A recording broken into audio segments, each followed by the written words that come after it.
नमस्कार, मी रवी कुमार. जवाब तो आपको देना होगा बोल सरकार या सदरात 85व्या खास एपिसोड मध्ये आपलं स्वागत. कसे आहात आपण? मजेत ना? मजेत राहा, हिट राहा, फिट राहा आणि हो, आरोग्याची काळजी घ्या. चला तर मग विषयाकडे वळूया. एकाच टप्प्यात आज दोन्ही ठाकरेंनी फिरवलं. शेवटी शिंदेच बळीचे बकरे बनतील असं दिसतं. एक घाव आणि दोन तुकडे करण्याची ठाकरेंनी वेळ ओळखली. 1985 ते 2022 मुंबई महापालिका म्हणजे ठाकरे आणि ठाकरे म्हणजे मुंबई हे समीकरण.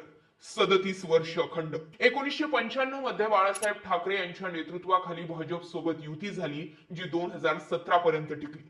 त्यानंतर वेगवेगळ्या कारणांनी म्हणा किंवा मग 20 वर्षांनंतर म्हणा, दोन्ही ठाकरे एकत्रित आले.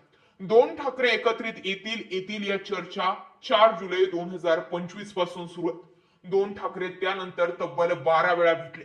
प्रश्न असा तयार होतोय की आत्ताच्या नगर परिषदांच्या निवडणुका झाल्या, भाजपच्या खालोखाल 2 नंबरचा पक्ष म्हणून शिंदेंनी मतं मिळवली किंवा आपले नगराध्यक्ष निवडून आणले.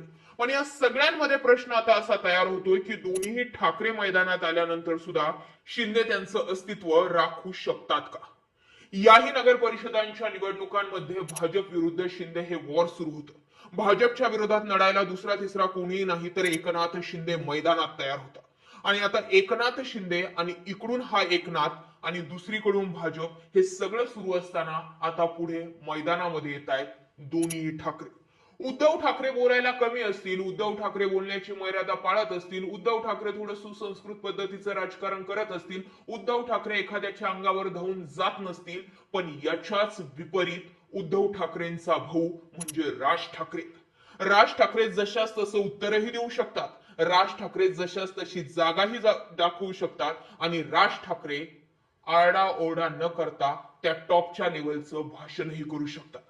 आता दोन्ही ठाकरे एकत्रित आल्यानंतर मतांचं रूपांतर होतंय की नाही यापेक्षा हे समजून घेणं गरजेचं आहे की 2014 जिकडे नमो नमो होतं, मोदींची लाट होती, 19 ला होती, 24 ला होती, तिथे आजही मुंबईमध्ये शिवसेना आणि ठाकरे हेच नातं राहिलं. आजही सर्वाधिक आमदार जे ठाकरेंचे निवडून आलेले आहेत ते मुंबईमधीलच जास्तीच आहे. त्यातल्या त्यात एकनाथ शिंदे त्यांची बार्गेनिंग पॉवर वाढवण्याच्या नादात नगर परिषदांच्या निवडणुकांमध्ये भाजपच्या विरोधात उतरले खरे, विजयही मिळवला असेल, बार्गेनिंग पॉवरही वाढवली असेल, पण जेव्हा दोन ठाकरे मैदानात आल्यानंतर शिंदे त्यांची बार्गेनिंग पॉवर टिकवून धरू शकतात का? आधी हे समजून घेऊयात की आज राज ठाकरे आणि उद्धव ठाकरे एकत्रित आलेत, पण ते कधी, कोणत्या तारखांवर आणि कसं कसं घडलं.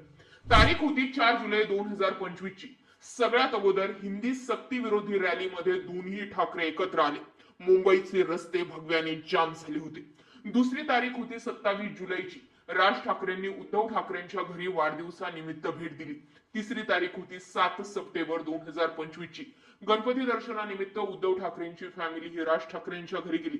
त्यानंतर 27 ऑगस्ट, 10 सप्टेंबर, 5 ते 6 October, 12 October, 14 October, 17 November, 27 November आणि आजची तारीख 24 डिसेंबर, जवळपास 12 वेळेस दोन्ही ठाकरे 20 वर्षांनंतर भेटले. शिवसेना आणि मुंबई, ठाकरे आणि मुंबई यांचं नातं नेहमीच घट्ट राहिलं. मुंबईकरांनी ठाकरेंना नेहमीच पाठिंबा दिला. 2017 मध्ये शिवसेना आणि मनसेची मिळून मतांची टक्केवारी 36% इतकी होती, तर भाजपाची 27.5% होती. 2024च्या विधानसभेच्या निवडणुकीत मुंबईत भाजपला 29.2%, शिंदे सेनेला 17.7%, ठाकरे सेनेला 23.2% आणि मनसेला 7.1% मतं मिळाली. त्यामुळे राज ठाकरे आणि उद्धव ठाकरे महानगरपालिकेच्या निवडणुकीसाठी एकत्रित आल्यानं त्यांची एकत्रित मतांची टक्केवारी 30%च्या पुढे जाऊ शकते. तसेच मुंबईत मराठी माणसाला टिकून राहायचं असल्यानं ठाकरेंशिवाय पर्याय नाहीये, हा महत्वाचा मुद्दा ठाकरे बंधूंकडून मांडला जातोय. तर भाजप आणि शिवसेना शिंदे गटाकडून मराठी, गुजराती, परप्रांतीय मतदारांना आपल्याकडे खेचण्याचा प्रयत्न केला जातोय.